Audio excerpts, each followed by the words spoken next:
Namaste. Today we move forward with our discussion on ecological energetics and look at primary production. So, we look at some definitions. Primary production is the synthesis of organic compounds from atmospheric or aqueous carbon dioxide through the process of photosynthesis or chemosynthesis. So, here we are looking at the autotrophs or the organisms that are responsible for primary production, as we have seen in one of our earlier lectures, and these are of two kinds. They are photoautotrophs or chemoautotrophs. So, photoautotrophs are those organisms that use light. Photo is light, auto is self, troph is nutrition. So, with the help of light they are doing self nutrition, which means that they are fixing up carbon dioxide into organic molecules.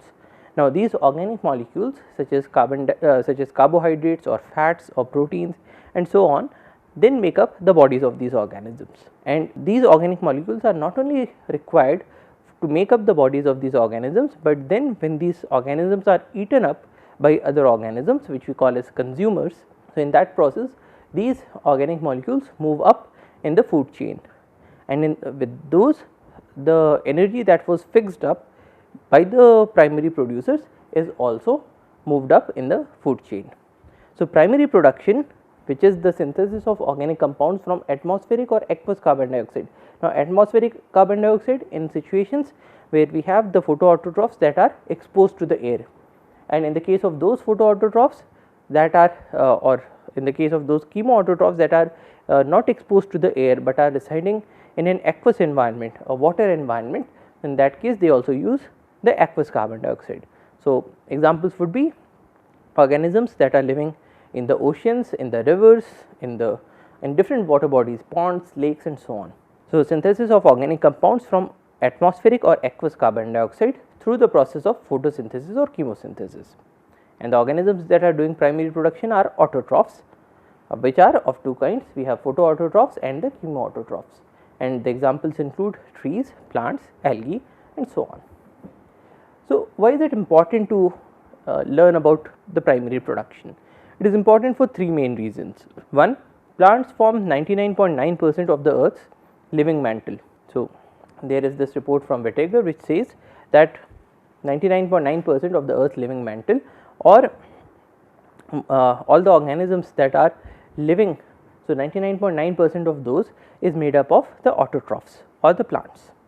So, because they form a very major portion of the ecosystem, so it becomes extremely important to know about those. Now, this is also evident if we go to any of our forested areas. So, if you visit any forest, you will see so many trees around, but so less number of animals that are there, which makes this ratio of 99.9%. The second reason is that primary production is responsible for the conversion of the ultimate source of energy, which is the sun, to biological energy, which fuels the complete ecosystem. So, in the case of any food chain, when we have, so if we talk about sun and the energy goes to the plants, from there it goes to the herbivores, from there it goes to the carnivores. Now, in such a food chain, the primary source of energy is the sun, and if this portion is not there, if plants are not there, so the rest of the food chain will also collapse. Now, even in the case of the detritus food chains, so when we talk about detritus, which is then fed by detritivores, which is then fed upon by carnivores, and then the next higher level carnivore and so on.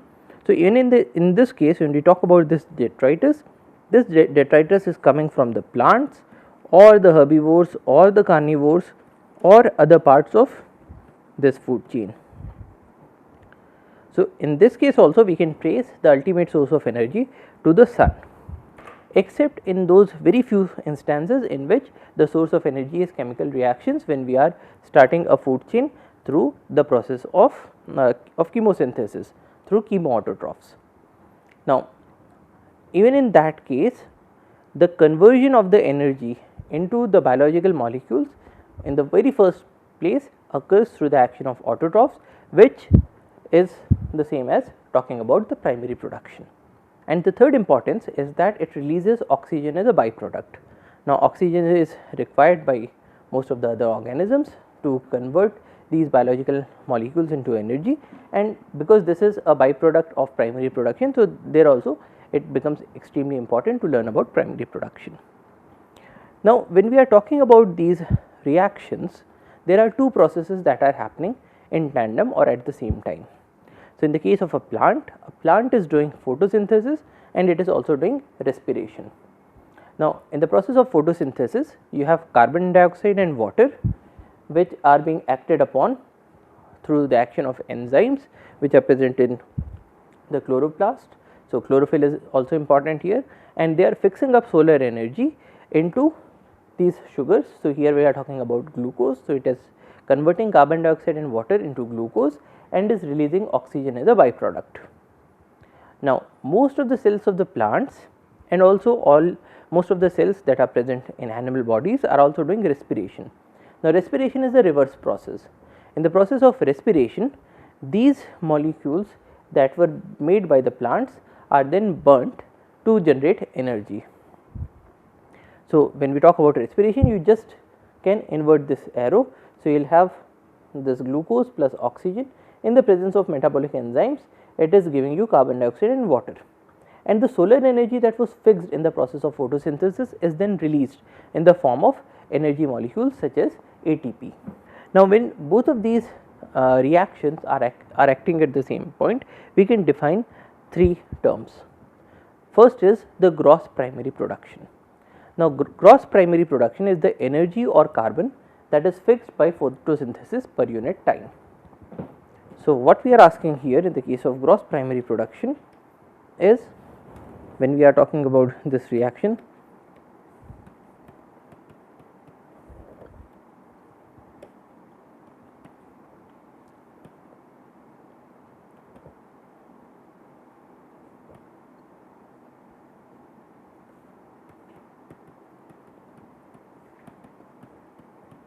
now when we have this reaction, when we are talking about gross primary production, what we are asking is how much of this carbon dioxide is getting fixed, or how much of this energy is getting fixed, or how much of these biological molecules are getting formed, or how much amount of oxygen is getting released. So, when we ask this question that this reaction is happening, but what is the rate at which this reaction is happening, then we are talking about the gross primary production. The energy or carbon that is getting fixed via photosynthesis per unit time is the gross primary production. Now, as we saw before, there are two reactions happening in tandem. Now, in any plant cell or in those cells that have chloroplast, we are having this process of photosynthesis, and at the same time we are also observing respiration in the whole of the plant. So, when we talk about photosynthesis, some amount of carbon is getting fixed, but then when we talk about respiration, some of that carbon is again getting released back. So, when we are talking about the gross primary production, we are asking about the rate of photosynthesis, but when we subtract respiration from this, so photosynthesis minus respiration, so in that case we are talking about the net primary production. So, net primary production is the gross primary production or the energy or carbon that was fixed by photosynthesis minus the energy or carbon that is lost via respiration, and when we express it per unit time, we are talking about the net primary production. Now, in some of the books we say that when we are talking about gross primary production, it is the energy or carbon that is fixed, and when we talk about gross primary productivity, in that case it is fixation per unit time. So, this is a semantic difference that we see in some literature. So, when we say production, that is amount of CO2 or energy fixed, and when we say productivity, that means production per unit time. but then there are some books that use these terms interchangeably. So, when we talk about gross primary production, we can also say that we are referring to the energy that is being fixed per unit time. Now, there is this third term called compensation point. Now, compensation point is the equilibrium point for plants where photosynthesis equals respiration. Now, what is compensation point? So, suppose you have this plant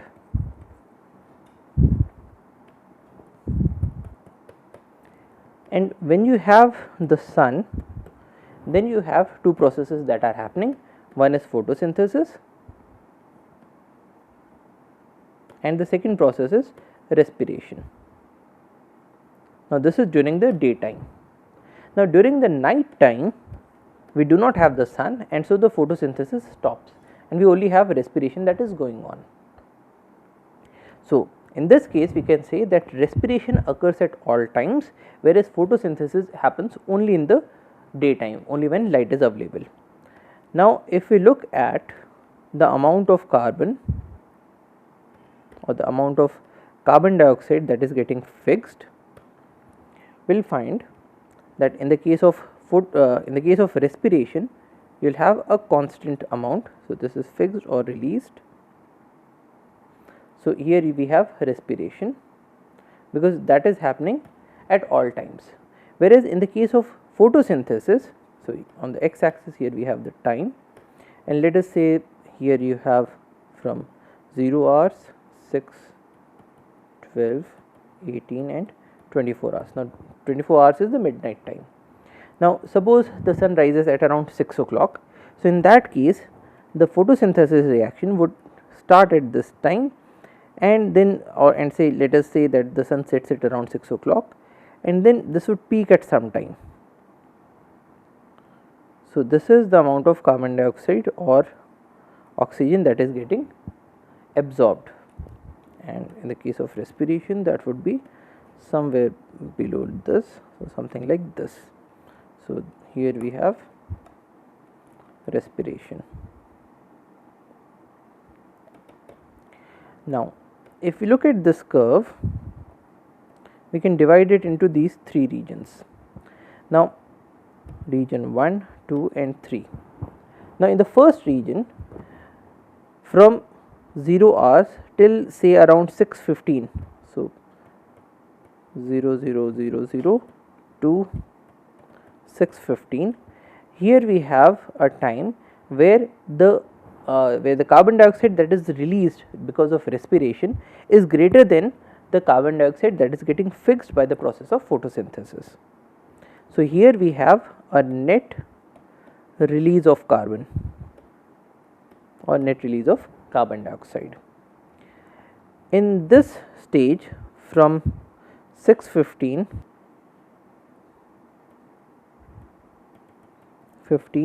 to say around 17:45, here we see that the amount of carbon that is released in the process of respiration is less than the amount of carbon dioxide that is getting fixed because of photosynthesis. So, in this section, in section 2, we will have a net absorption of CO2, and in this third stage, that is from your 1745 to 2400 hours, here again we have a net release of carbon dioxide. Now, in this curve we can delineate 2 points, one is this and the second one is this. So, at both of these points we have the amount of carbon dioxide that is getting released because of respiration is equal to the amount of carbon dioxide that is getting fixed because of photosynthesis, and both of these points go by the name of compensation points.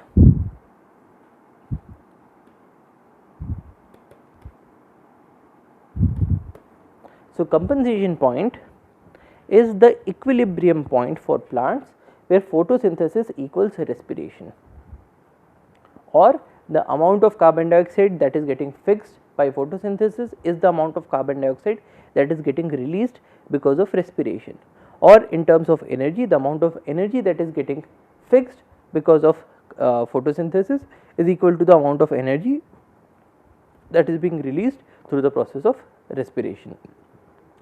So, at these 2 points the plant is neither absorbing carbon dioxide nor is giving out oxygen. Let us say it is neither absorbing carbon dioxide nor is it releasing carbon dioxide, and it is neither absorbing oxygen nor it is releasing oxygen. So, these 2 points, and they normally occur during early mornings and late evenings. These 2 points are known as the compensation points. Now, how do we measure the gross primary production or the net primary production? So, here we have 3 different methods through which we can measure the amount of energy that is being fixed or the amount of carbon that is being fixed. When we write this reaction, 6 CO2 plus 6 H2O in the presence of chlorophyll, enzymes and solar energy is giving you glucose plus 6 oxygen. So, in terms of energetics, we can ask this question: how much amount of solar energy is required in this process?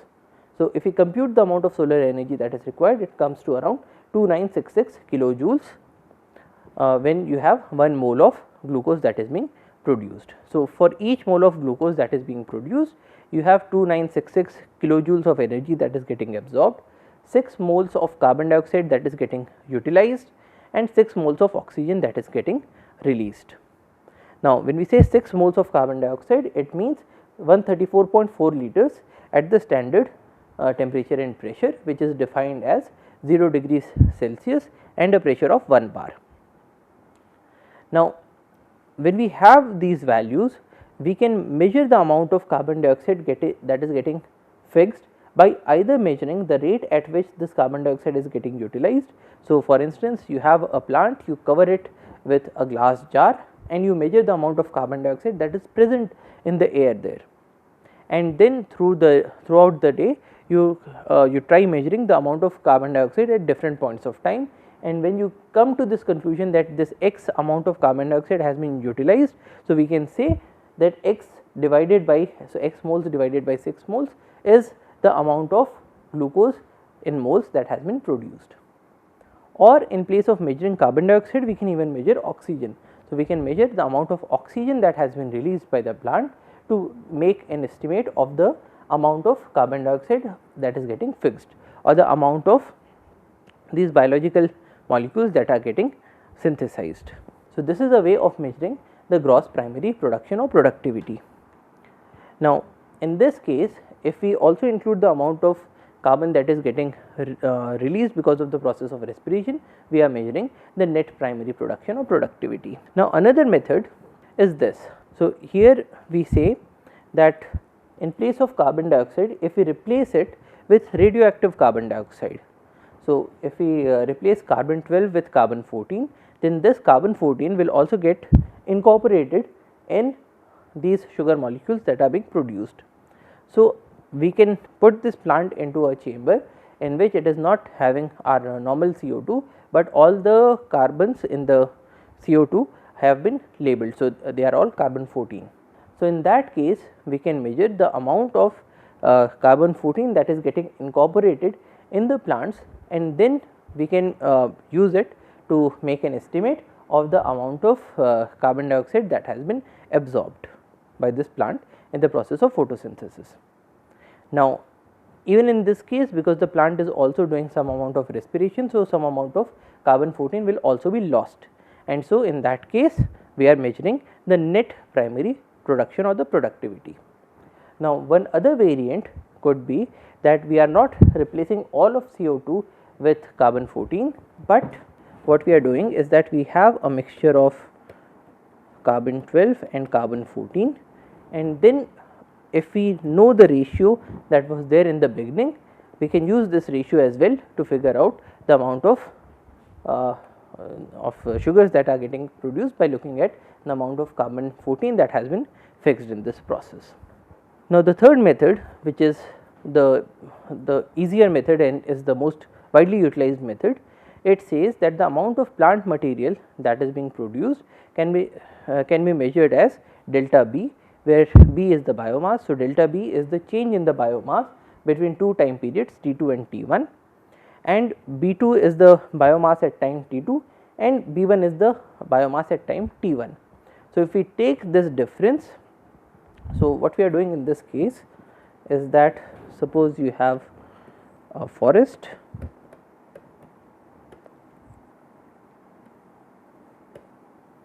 now in this forest we go there at say time t1 and we measure the total amount of biomass that is there in this system. Now, how do we measure the biomass? Well, we can make an estimate of the total amount of wood that is present, the total amount of leaves that are present, and we can also make an estimate of the total amount of biomass in the form of roots that is present in this forest. So, you add the leaves from this plant, this plant, this plant and so on, and also you can make an estimate of the amount of litter that has gone down. So, litter consists of the dead wood or the decaying wood or the dead leaves that have come down. Now, at time t1 you make this measurement of the total amount of biomass that is present in this forest and you measure that it is B1. Now, you go back to this forest after say 1 year and at that time at time t2 you measure the amount of biomass and that is B2. Now, in this period of t2 minus t1 you have a total change of biomass of B2 minus B1. So, that is the amount of biomass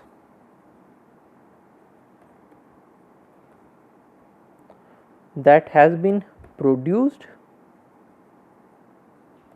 or destroyed depending on whether it is a positive or negative in time t2 minus t1. So, this is the amount of biomass that was produced or destroyed and divided by the time period of measurement. So, from this as well we can make an estimate of the net primary productivity of this particular forest. Now, we can also define the efficiency of production. So, the efficiency of gross primary production is defined as the energy that is fixed by gross primary production divided by the energy in this incident sunlight. So, what we are asking here is, suppose you have a plant and this plant intercepted say 1000 calories from the sun. Now, when it intercepted this amount of calories, how much was the amount of energy that it was able to fix in the form of the biological molecules? Because in this process as well this will not be a 100% efficient process. So, you will also be losing out some amount of energy. Now, suppose this tree got 100 calories of energy and it was say able to fix 40 calories through the process of photosynthesis.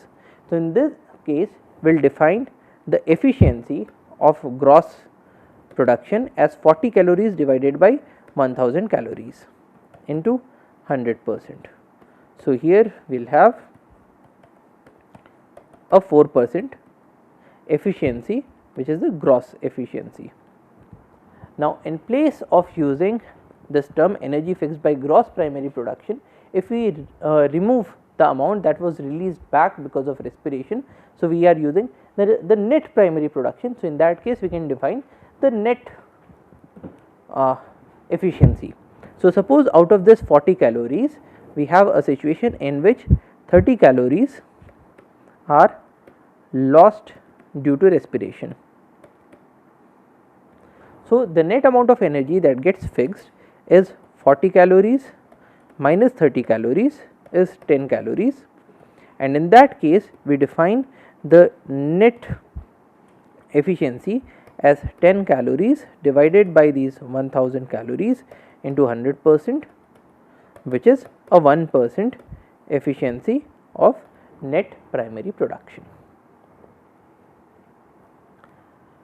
Now, we can also define another term which is productivity, and productivity is defined as production per unit time.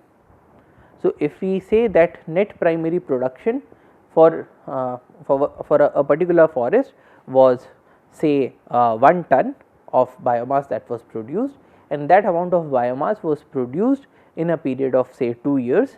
So, we will say that productivity is 1 ton divided by 2 years, which is 0.5 tons per year. So, that is productivity, production divided by time. Now, we can define or we can try to compute net primary productivity using this equation. The net primary productivity is given by APAR multiplied by LUE, where APAR is the absorbed photosynthetically active radiation multiplied by the light use efficiency. So, in this case what we are saying is that we are talking about the net primary productivity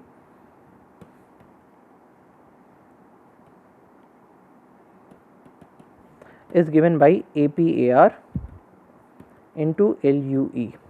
Now, APAR is the absorbed photosynthetically active radiation.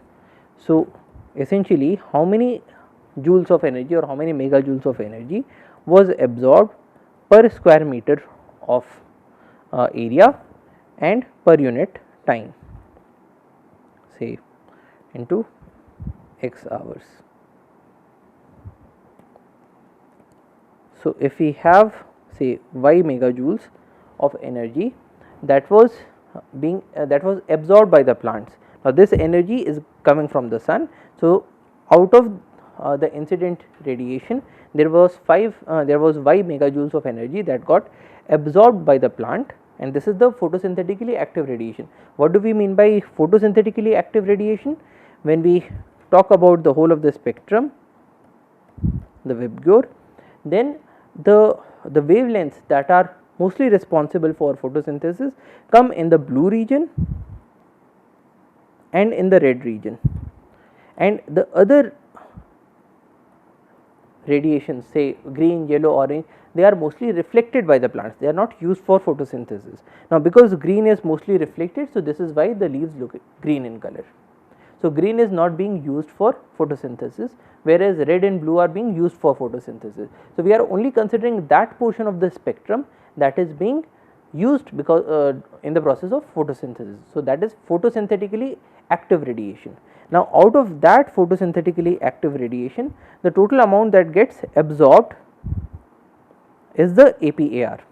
Now, that photosynthetically active radiation is given in terms of how many megajoules of energy was there per unit time per unit area. So, which is why we have megajoules per unit time per unit area.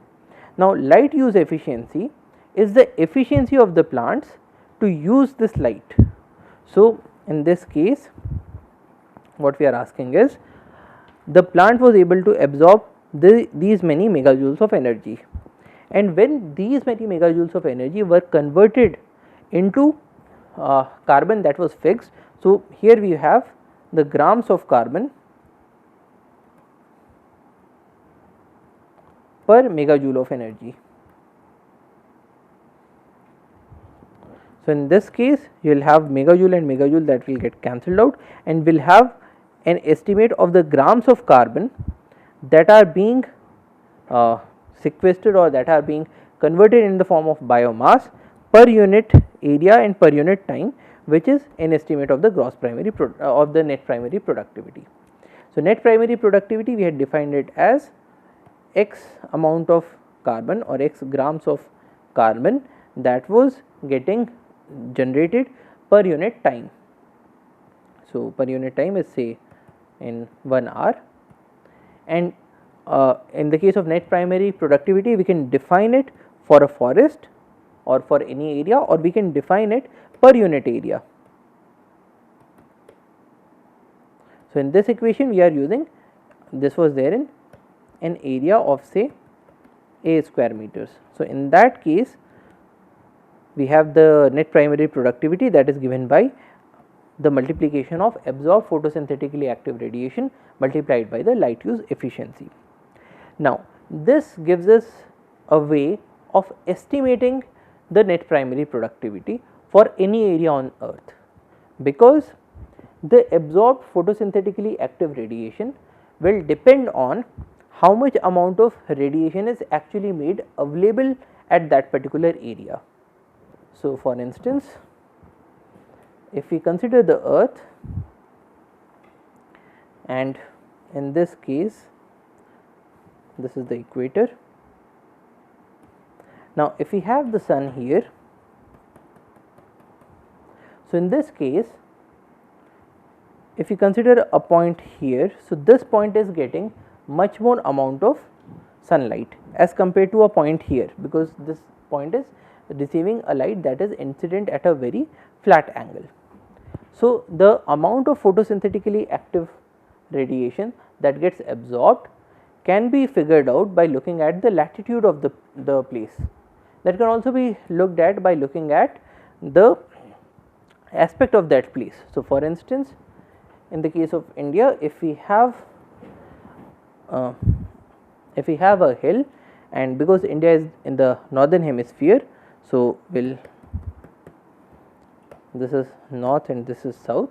So, in this case the southern aspect gets more amount of sunlight as compared to the northern aspect. So, if more amount of sunlight is getting incident on the southern aspect, so more amount of light is made available to the plants, and so more amount of light will be absorbed by the plants. So, APAR can be discerned by looking at the location of that place. It will also depend on the amount of cloudiness in that area, because clouds are able to block this sunlight. So, if there is an area that has more amount of clouds in a year, so in that case the APAR will be less. Now, similarly, we can compute the light use efficiency. Light use efficiency will depend on different species. For instance, it will also depend on the fertility of that area, or the amount of water that the area has, or the amount of nutrients, mineral salts that are there in the soil in that particular area. So, that makes it possible to model the APAR and the light use efficiency to make an estimate of the net primary productivity. So, using that we can compute the net primary productivity. Now, net primary productivity can also be computed using satellite data. Now, in the case of satellite data, what we are trying to measure is the amount of chlorophyll that is there per unit area. So, the amount of chlorophyll that is present here, if you have more amount of chlorophyll and you know what kind of species are there, so you can figure out what is the amount of productivity that we can expect from that area. So, we can make an estimate of the net primary productivity of different areas of the earth, and we can also compute the net primary productivity and the gross primary productivity using modeling. So, this is the gross primary productivity of different areas, and here we can observe that it starts from 0 and goes to 2400, and so these areas are the most productive areas. So, like this area is the Amazonian rainforest. So, these rainforests have a very high amount of gross primary productivity. Now, in comparison, these areas, so like this is the Sahara desert. Now, Sahara desert will be having a very less amount of gross primary productivity, because you have less number of plants and you have a dearth of water in that area. Now, most of the areas of Europe will come in a moderate amount of productivity. In comparison, India has a much higher level of gross primary productivity, and so is the Southeast Asian nations. We can also compute the net primary productivity, or things such as the light use efficiency for gross primary productivity and the net primary productivity. So, now to recap, what does productivity depend on? Productivity depends on the solar constant, the rate at which energy reaches the earth's surface from the sun, and this is usually taken to be 1388 watts per square meter. So, this is the amount of energy that the sun is giving. Now, we know how much amount of that energy is photosynthetically active radiation.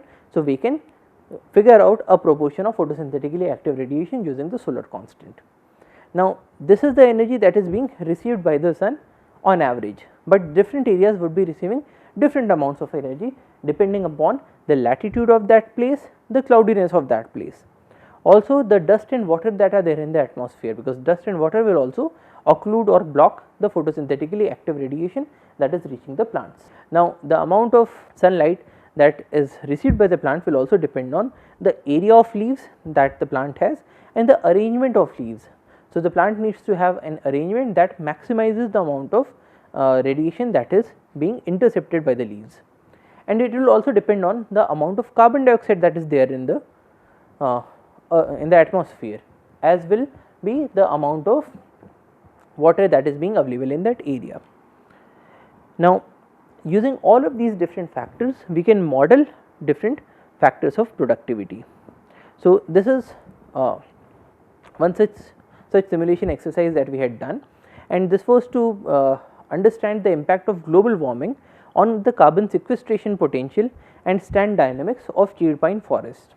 So, what we did here was that we considered an area, and this area was Almora district of Uttarakhand, and in this Almora district we were considering the pine trees.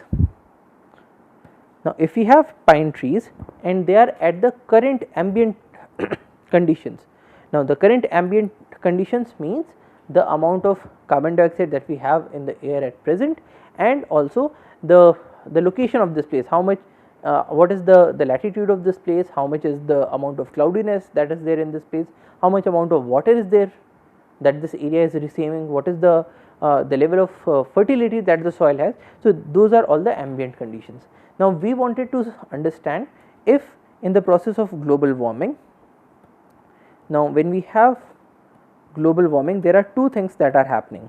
One is that we have an increase in the carbon dioxide levels in the atmosphere, and because of that and because of the greenhouse effect, we will observe an increase in temperature. Now, for most of the plants, if you increase carbon dioxide, so because in the process of photosynthesis you have carbon dioxide plus water is giving you the sugars and oxygen. So, if you increase the amount of carbon dioxide, then the amount of production of your glucose or the sugars will increase. So, this will have an impact of fertilization on the plants, whereas an increase in temperature might be useful for the plants or it might be harmful for the plants. That would depend on the existing conditions. So, for instance, if you have a banyan tree that is there in Uttarakhand, now banyan tree is normally found in the tropical areas, so it is a tree that wants to have a higher temperature, but then you have planted it somewhere in Uttarakhand where it is very cold. So, in that case, if you increase the temperature, so this plant will be more comfortable and it will be much more efficient in absorbing carbon dioxide or sequestering carbon dioxide. On the other hand, if you consider say a pine tree that is planted in Madhya Pradesh, so in that case your pine tree, which is a tree of cold areas, has already been put in an area that is extremely warm. Now, if you increase temperature further, its efficiency will go down even further. So, we wanted to ask that because we have these two processes, carbon dioxide fertilization and an increase in temperature, how would that impact trees in different locations? So, for that we began with by looking at different data. So, here we have data of the amount of precipitation that we have, the maximum and minimum temperatures that we have, the level of cloudiness that we have in different in the Almora district and so on, and then we looked at different factors of productivity for the pine trees. Then we made our model and then we calibrated it with the existing data. Now, our data is available in the form of yield tables.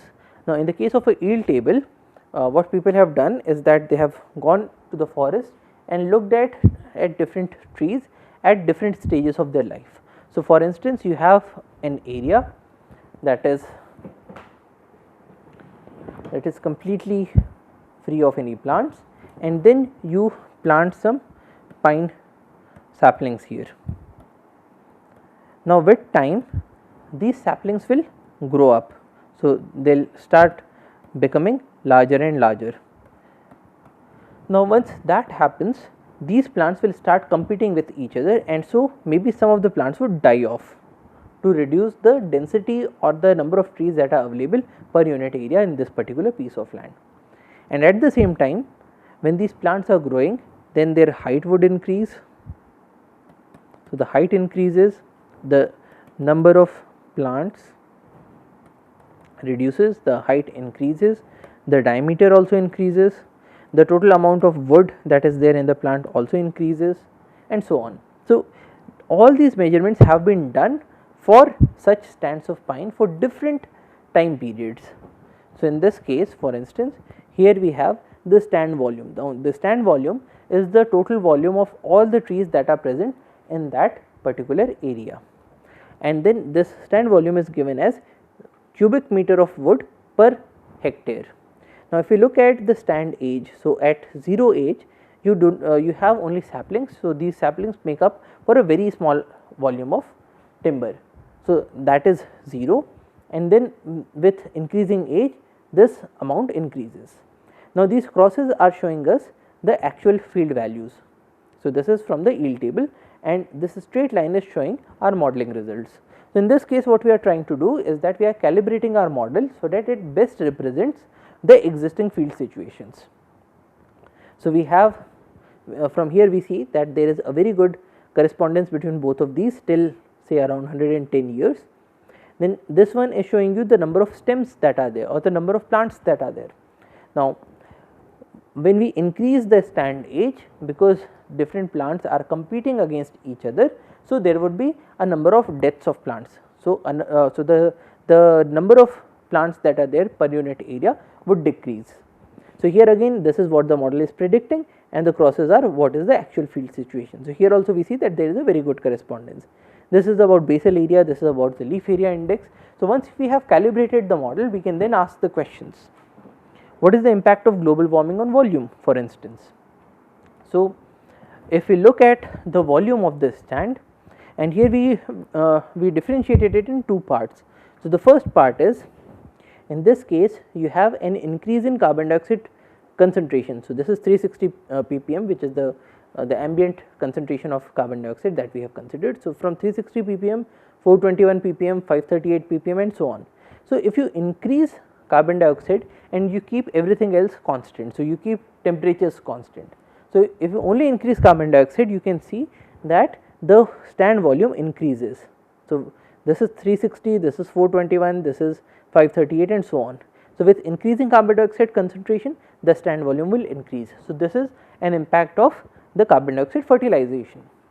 Whereas, if you keep the carbon dioxide constant and you only increase the temperatures, so in that case the stand volume goes on decreasing with different levels of global warming. So, these are the standard scenarios that have been used. So, they go by the name of representative concentration pathways, and these representative concentration pathways are the standard scenarios through which we model different levels of global warming. And then if you do both of these things together, you increase carbon dioxide, so that is the fertilization effect, and you increase the temperature, which is harmful to the plants. If you do both of these, so in this particular case we can see that the stand volume increases. So, the increase between the current representative concentration pathway and an RCP of 2.6, which means an effective global warming of 2.6 watt per square meter. So, in that case the difference is negligible, but then with increased amount of global warming there would be an increase in the stand volume. So, by using these modeling equations we can discern what would be the impact of different scenarios, the impact of increasing carbon dioxide, the impact of increasing temperature and the combined impact. Now, we can also look at things such as the mean annual increment of the plants, or things like the leaf area index that is there in the stand, or the gross primary productivity, or the amount of carbon sequestration that we have. Now, this curve is important because it is showing us that as the stand progresses in its age, the total amount of carbon that has been sequestered, it increases to a maximum and then it starts decreasing. Now, why does it start decreasing after a while? Because your stand has become so old that there are a number of trees that are dying off, they are shedding off their leaves, they are shedding off their branches, and when that happens, these branches and these leaves get decomposed, they get degraded, and the carbon dioxide is released back into the atmosphere. So, we see that dry matter releases a peak, reaches a peak and then it starts decreasing. So, essentially if you are managing your forest for maximum amount of carbon sequestration, this is the point where you should cut your trees, so that you have the maximum amount of carbon that has been sequestered away. Now, in this case we can observe that currently if we have our if currently we should cut our forest at say around 105 years, because that is the point where your amount of carbon sequestration has reached the maximum point. Now, with global warming that would reduce. So, this is a very significant finding. In place of 105 years, you will have to say cut your trees at around 70 years. So, all these kinds of predictions can be made through modeling, because we are using all these equations of production and productivity. Now, moving forward, now we move at some other definitions. Now, any area would be productive when it is providing all the necessary conditions for the plants to thrive. So, for instance, in the case of Almora, when we were looking at these chain pine forests, so these plants require water, they require carbon dioxide, they require different amount of mineral nutrients, they require some amount of fertilizers that are available naturally. So, like they will require concentrations of nitrogen, phosphorus, potassium and so on. Now, does an area provide these nutrients, and to what extent is one way through which we define the trophic status of a particular place. So, for instance, in the case of lakes, we can have an oligotrophic lake. Now, oligo is less and trophic is the level of productivity. So, oligotrophic means you have a lake that has a low primary productivity as a result of low nutrient content. So, because you do not have these minerals, nitrogen, phosphorus, potassium, or because your lake is in a place where it is not getting sufficient amount of sunlight, or if it is in a place that is so cold that it does not allow any plants to thrive. So, you will have a situation of oligotrophic lake. But in most situations we observe that this is because of a low nutrient content. Now, a low nutrient content can happen if you have, for instance, a glacial lake. Now, in the case of a glacial lake, you have a glacier that is melting. Now, how do glaciers form? The glaciers form because of snow deposition. Now, snow is practically pure water. So, when you have snowfall in an area, when you have a glacier, it does not have a very high amount of mineral salt content inside it, because it is practically pure water. And when this glacier melts and it forms a lake, so that lake also has a very less amount of different minerals. So, it has very low amount of nitrogen, phosphorus, potassium, calcium and so on. Now, if that is the situation, the lake will not be able to support a heavy plant growth. So, you will have an oligotrophic lake with a low amount of primary productivity. So, these are characterized by low algae production and often have very clear waters with high drinking water quality. Now, from oligo we move to mesotrophic lakes. So, meso is something that is in between. So, a mesotrophic lake is a lake with an intermediate level of productivity. These lakes are often clear water lakes and ponds with beds of submerged aquatic plants and medium level of nutrients. So, we have low nutrients, which is an oligotrophic lake. You have medium nutrients, that is a mesotrophic lake. So, this is an example of an oligotrophic lake, the Soh Moriri lake in Ladakh. So, in this case you can observe that there is hardly any plant growth or hardly any algae growth that we are observing here. Now, why is this lake an oligotrophic lake? Because it is getting its water from the glaciers. Now, from oligo and mesotrophic lakes, then we have high amount of nutrients. If you have a high amount of nutrients, then you will have a eutrophic lake. Eu means good. So, eutrophic means good productivity. A lake with high biological productivity due to excessive concentrations of nutrients, especially nitrogen and phosphorus. So, essentially you have a lake and you are putting in more amount of nutrients, and so you have more amount of plant growth. Now, why do we have more amount of nutrients there? This is possible if for instance, the lake is getting waters that are coming because of runoff from agricultural fields. So, in the agricultural fields you have put a very heavy dose of fertilizers, and when there is a rain, so these fertilizers are getting washed down and they are also reaching the lake. So, in that case you have a lake with a high concentration of the nutrients, because of which there is a high productivity. So, we will call it an oligotrophic lake, we will call it a eutrophic lake. And then if we have a very high level of nutrients, then you will have a hyper eutrophic lake. Hyper is excessive. So, this is excessive good productivity lake, an extremely nutrient rich lake that is characterized by frequent and severe nuisance algal blooms. So, the amount of algal blooms is so high that it is becoming a nuisance. low transparency and low oxygen levels. Why low oxygen levels? Because once you have these heavy number of plants, they will also die after a while, and when they die off, their tissues will get decomposed, and during this process of decomposition you will have oxygen consumption by the microorganisms. So, you will have very low oxygen levels, and the oxygen levels are so low that this lake now does not support any amount of animal life. So, it often creates dead zones beneath the surface. So, this lake only has algae, it does not have anything else. So, this is an example. So, this is a portion of the Potomac river which is in the eutrophic state, and in this case there is so heavy algal growth here that it has become a hypereutrophic lake or a eutrophic lake. Now, we can also look at different other characteristics of these lakes. So, we can have a look at trophic index. Now, trophic index is the amount of productivity that we have in this lake.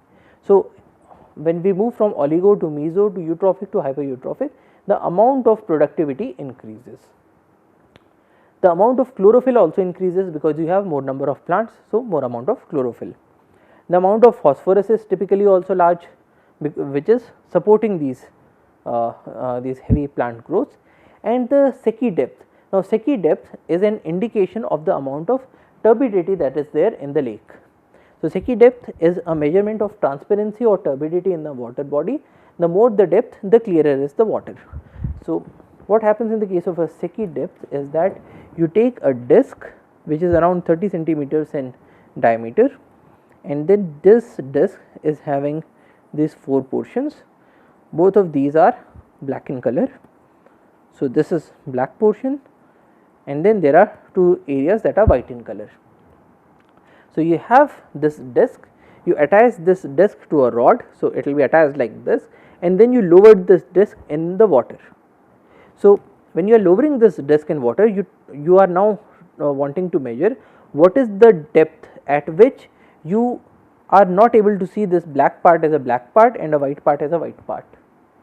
So, that if this disc is there on the surface, you can very clearly see the black and the white portions, but then as you increase the depth and if there is turbidity in the water, so in that case it will become more and more difficult to see black part as black and white part as white. So, the depth at which you are unable to make out which part is black and which part is white, that is known as the Secchi depth. Now, if you have more amount of turbidity in water, so if you have this water column and if you have say very less amount of turbidity, so if you have a very less amount of turbidity, you have put your Secchi disc at this depth as well, and you are able to see white is white and black is black. But then if you have a heavy amount of turbidity in this water, in that case you will bring your Secchi disc till this depth and you will not be able to see black is black and white is white. So, in this case what we are observing is that in the case of an oligotrophic lake, because this is a clear lake with very low turbidity, so Secchi depth is very high, it is greater than 4 meters, and as you move on to hypereutrophic lakes, it becomes as less as 25 centimeters. So, these are the differences between these different lakes. Now, the next question is, when we talk about these levels of productivity and these amounts of nutrients that are available, how do these nutrients get into the lake? So, the sources of nutrients can be many, and of these some are rivers that are bringing sediments.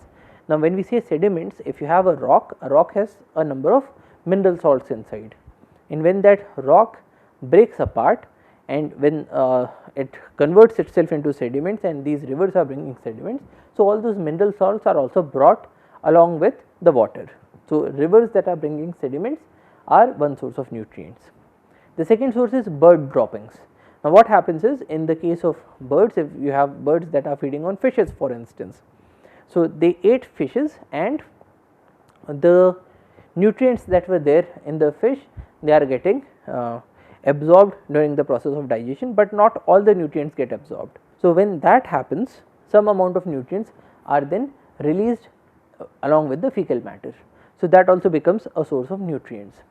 At the same time, when we look at bird droppings, they also have a heavy amount of uric acid. Now, uric acid is also nitrogen rich, so that also becomes a source of nutrients. Upwelling in oceans.